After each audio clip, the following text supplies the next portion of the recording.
Po mga parikoy, wow! Yan. Ang tinuwa. Luto na yan, ready to serve na yan mga parikoy.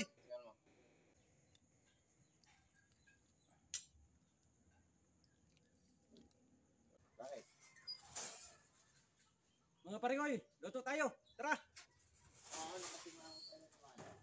Po mga parikoy, wow! Yan o.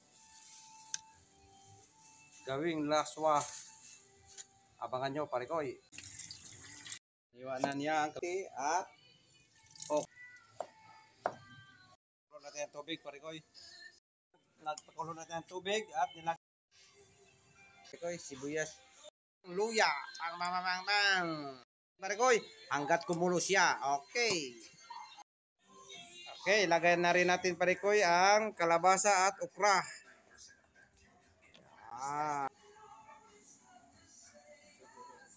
Yung pasayan, parikoy, yung sugpo na malalaki.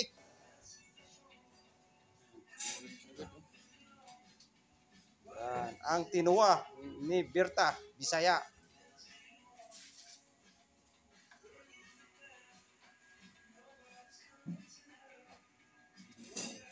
Parikoy ng siling demonyo para may anghang kunti at masarap.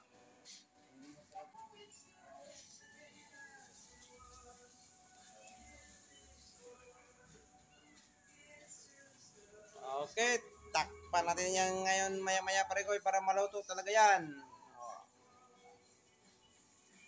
Yan ang tinuwa na sugpo mga parikoy sa Bisaya. Okay, takpan natin parikoy para kumulo siya ng 10 minutes. Parikoy, kumulo na. Sarap po. Okay, parikoy, takpan natin ulit. Medyo di pa luto ang hipon.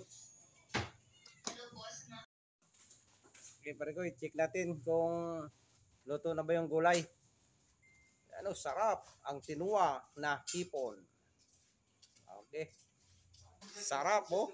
Tinuwa na ulang, parikoy, hipon na malaki. Okay, takpan natin.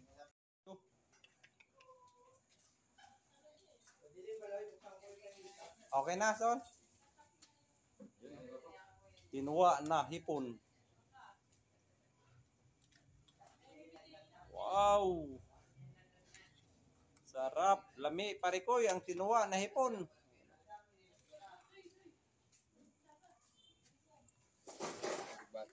Natin ang alok bate. Ayun oh.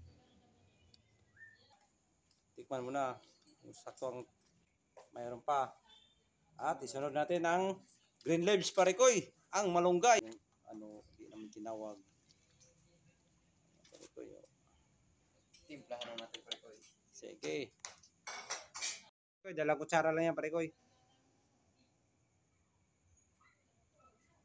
Para. Ayan na parikoy oh.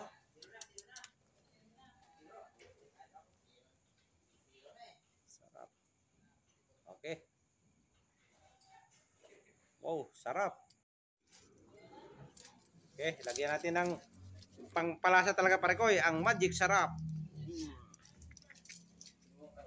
3-4. Pagpuno 3-4.